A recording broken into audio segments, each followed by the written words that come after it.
384페이지 사사기 13장 1절에서 7절입니다. 이스라엘 자손이 다시 여호와의 목전에 악을 행하였으므로 여호와께서 그들을 40년 동안 블레셋 사람의 손에 넘겨주시니라. 소라 땅에 단 지파의 가족 중에 마노아라 이름하는 자가 있더라.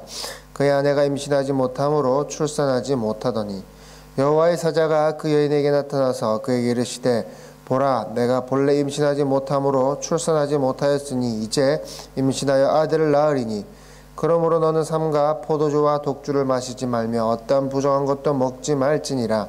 보라, 내가 임신하여 아들을 낳으리니 그의 머리 위에 석도를 대지 말라. 이 아이는 태에서 나옴으로부터 하나님께 바쳐질 나실인이 됨이라. 그가 블레셋 사람의 손에서 이스라엘을 구원하기 시작하리라 하시니 이에 그 여인이 가서 그의 남편에게 말하여 이르되 하나님의 사람이 내게 오셨는데 그의 모습이 하나님의 사자의 용모 같아서 심히 두려움으로 어디서부터 왔는지를 내가 묻지 못하였고 그도 자기 이름을 내게 이르지 아니하였으며 그가 내게 이르기를 보라, 내가 임신하여 아들을 낳으리니 이제 포도주와 독주를 마시지 말며 어떤 부정한 것도 마시지 말라. 이 아이는 태에서부터 그가 죽는 날까지 하느님께 바쳐진 나실인이 됨이라 하더이다 하더라. 아멘.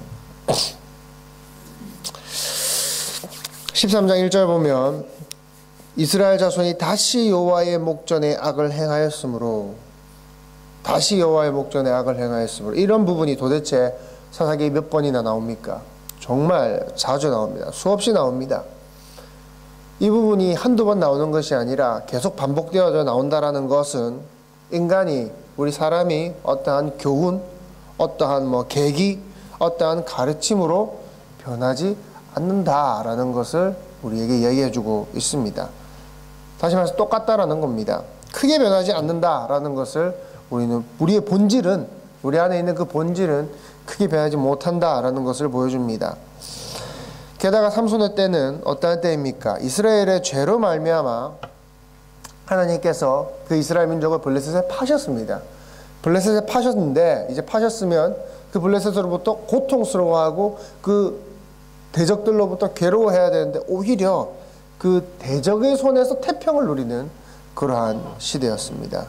죄가 만연하고 죄가 오히려 익숙해져 버린 그 시대, 그 시대가 사사의 시대, 또 특히 삼손의 시대다라는 것입니다. 마노아의 아내가 있습니다. 다시 말하면 삼손의 어머니가 되겠죠. 그 삼손의 어머니가 잉태치 못했습니다. 아이를 낳지 못한다라는 것은 성경에서는 주로 이제 그 상황을, 그 시대를 반영하는 겁니다. 마노아의 아내가 잉태치 못했다. 이것은 당시 이스라엘에는 아무런 희망을 가질 수 없었다라는 것을 이야기해 주는 것이죠. 절망의 상황이었다라는 것입니다. 그러나 여호와의 사자가 마노아의 아내를 찾아와서 아들을 낳게 합니다. 이스라엘 자체로는, 이스라엘 스스로는 구원의 어떠한 희망을 가질 수가 없습니다. 어떠한 희망조차 주어지지 않습니다. 그러나 하나님의 열심으로, 하나님의 편에서 그들에게 희망을 주시는 것이죠. 자녀를 낳을 수 없는 것과 같은 그러한 이스라엘의 마노아의 아내에게 여호와의 사자가 자녀를 줍니다. 그로 말미암아 이제 이스라엘의 구원이 시작된다라고 하죠. 그 사람이 누굽니까? 이제 삼손입니다. 삼손을 통해서 하나님께서는 블레셋의 손에서 이스라엘을 구원하십니다. 그 구원자인 삼손은 나실인입니다. 나실인은 너는 삼가 포도주와 독주를 마시지 말며 어떠한 부정한 것도 먹지 말라. 보라, 내가 임신하여 아들을 낳으니 그의 머리 위에 석도를 대지 말라. 이 아이는 태에서부터 나옴으로부터 하나님께 바쳐진 나실인이라. 나실인이란 누굽니까? 쉽게 말해서 하나님께 바쳐진 자라는 겁니다. 나실인은 의미적으로입니다. 의미적으로 나실인이 가지고 있는 것, 상징적인 겁니다. 상징적으로 예수 그리스도의 삶을 상징하고 있습니다.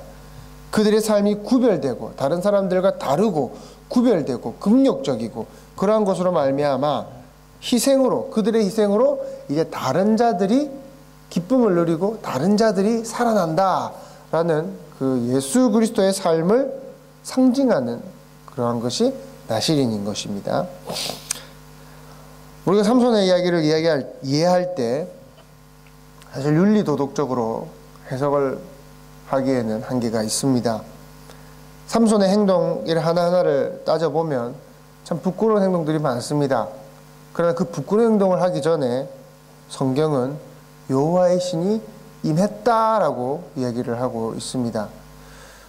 그 뜻은 삼손도 마찬가지로 그의 삶이 비록 온전하지 못했을지라도 예수 그리스도의 구원을 상징하는 삶을 살아냈다라는 것이죠.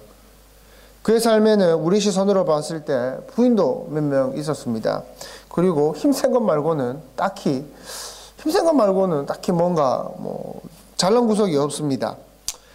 드릴라에게 자신의 약점을 이야기하는 부분을 보면 이 바본가? 뭔가 좀 멍청한가?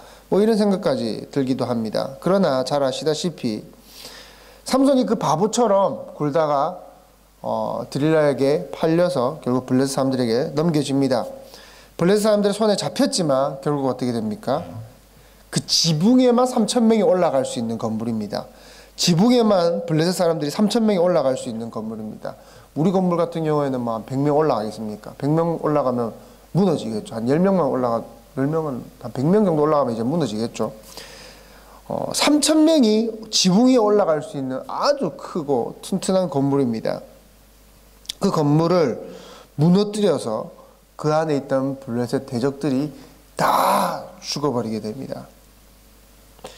여러분이 잘 알고 있는 어떤 사람이 있습니다.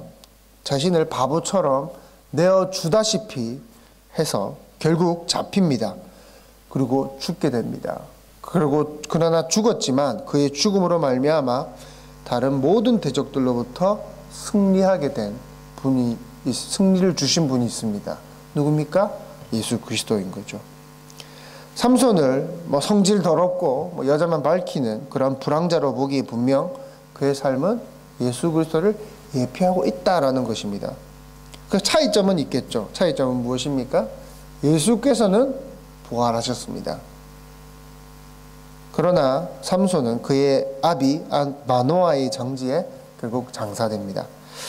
역시 마찬가지로 예수를 예표할 뿐 인간에 불과하다라는 것을 상징할 뿐, 그가 대단한 것이 아니라 상징할 뿐 인간에 불과하다라는 것을 말하는 것이죠. 하나님은 우리가 잘 이해가 안 되지만 모든 것을 합력하여 결국 선을 이루시는 분이다라는 겁니다. 지금 나의 모습은 때로 부족할 수가 있습니다. 그러나 그 모습이 어떠하든지 하나님은 우리를 결국에 십자가의 삶을 살아내도록 만들고야 마신다라는 것이죠. 저거 언제 인간 되겠어? 저 사람 언제 사람 구실이나 하겠어? 저 언제 하나님 제대로 믿고 언제 제대로 크리스천이 되겠어? 해도 하나님께서 택하신 그 백성은 하나님께서 반드시 변화시켜서 반드시 끌어내어서 그리스도의 삶을 살아가도록 만드신다는 것입니다. 우리도 마찬가지입니다. 우리 스스로에게 실망해서는 안 됩니다.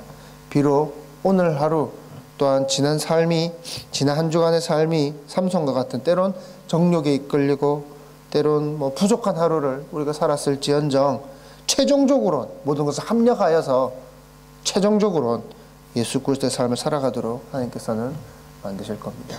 기도하시겠습니다.